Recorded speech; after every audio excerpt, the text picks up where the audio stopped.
Maloti Rose waulingende arara mujere musure mekunzi aita cyberbullying kuna Prophet Passion Java. Hey guys, mkomana anga anyararisa maybe ndo kudzoka kwake arikuedza kurira. Welcome back to your channel. Please don't forget to like and subscribe. So nyaya ya postwa a few minutes ago ku H Metro vachikonfirma kuti yes, musikana akarara ari mukati. Vazhinji vari kushamisika kuti ko Passion Java all of a sudden takunzwa kuti wabuliwa na Maloti iwe unoita nganiko. Dzatinongona all over hapana pawakambo sungiswa. Haisi nyaya here yekuti iwewe une mari o une influence zvaita kuti musikana apinde mukati. Vamwe ndo vari kuti zviri nani, maybe angaita munhu kwaye. Vamwe ndo vari kuti Maloti needed this lesson nekuti anofarira kungotaura zvinhu zvemutonono nekungotukana nevanhu vasina zvavamutadzira. But pamwewo pacho ivo saprofeti vari munhu mukuru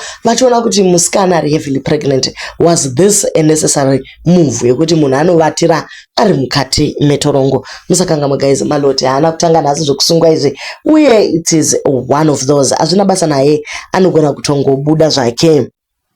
Iye Java anowanzira vamwe vanhu vakawanda wanda kwa kusungisa munhu ane nhombushuwa zvakaoma. Vamwe vakati aiwa Maloti ngaambopinda mukati haangambotuke chibaba ka.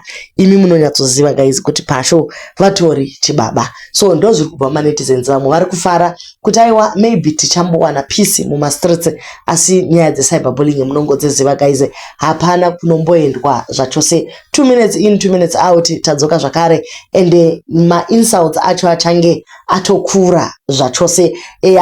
Passion Java anenge achazototukwa zvemalevels emhando yepamusoro. Anyway guys, this is a developing story. Tichange tichingokupai zvizere as the story comes. Kana chinoapia ukoti toda kunzwa kuti Pasho wacho achati chii nenyaya iyi. Mukomana hamboregi kuti kopo tatichati zvimwe tichange taudzwa by now, but anyway hapasati pava ne any statement from Passion wacho.